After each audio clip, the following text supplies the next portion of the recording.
we need to hear what God is saying and not what we think God is saying. People talk about writing down what God has said. Write down the prophetic statements. Write it down. But it's not what it says. It says write down the vision. Vision is to do with sight, not to do with hearing. And if you read in verse 1 of Habakkuk 2, Habakkuk says to the Lord, I will look to see what you will say to me. Everyone listen. I will look to see what you will say to me.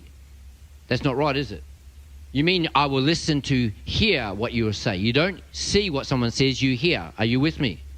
But he said, no, I will look to see what he will say to me. And the Lord's response is, okay, great. Write down the vision, what you see, and write it down because you can run with that. And the Lord spoke to me this, and I just wanted you to hear this really, really clearly. Faith comes by hearing. That's what Romans 10:17 says. But fulfillment comes from seeing. Because you can hear what God says, and Habakkuk goes, I'm hearing you, God, but it looks different. Come on, the circumstances, situations look very different in life. And so I don't understand. I can't work out what's actually going on. And he says, so I'm going to actually look to see what you will say to me. And we need people that not only hear what God says, but see it from God's perspective. Does that make any sense? Because otherwise we hear what God says, we self-interpret it, and it doesn't work out, and we get frustrated. And then we question, I mustn't have heard what God said. And God said to me, no, Steve, it's not that you didn't hear, you didn't look to see what I was saying. The Lord said, Steve, imagine someone gets a prophetic word, you will have significant influence in Africa. Now, they heard the word, and the next day they go out, they resign from their job, they buy a ticket, they jump on a plane, they go to Africa, and they start something new. And through that new thing that they started, they had a significant influence in Africa. And the Lord said to me, Steve, is that what it could mean? And I said, yes, Lord. He said, scenario 2, the same person hears, you will have significant influence in Africa. And that person says, okay, I know what that is. And the next day they go out, they resign from their job, they buy a ticket, they go to Africa, and they join an existing ministry organization. And through joining an existing ministry, they have significant influence in Africa. And the Lord said to me, Steve, is that what it could mean? And I said, yes.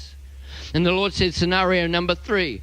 This is exactly what he said. Scenario number 3, someone hears, you'll have a prophetic, you'll have, what did I say? Significant influence in Africa.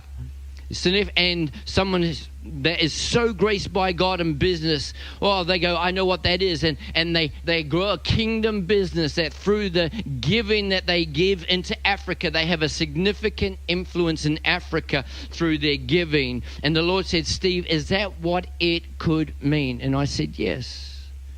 And he said, number 4, he said, imagine there's someone hears the same word, you will have a significant influence in Africa. And that person is so graced by God to sit across the table and just disciple people and love them deeply and call out what God has placed in them. And through what someone they've sown into greatly, that person goes. And through what they've sown into them, they have a significant influence in Africa. And the Lord said to me, Steve, is that what it could mean? And I said, yes. And the Lord says, so the difference is not that they heard, it's what they saw. And he said, so many people have gone when I actually wanted them to sow or to disciple. Others have said, I'm just going to stay and do my little part here and give to the mission. But I've actually called them to go. They've all heard the same word. And they said, this is what it looks like. And the Lord said, unless we look to see what God is saying to us, we will self-interpret it. And the difference is frustration, not fulfillment.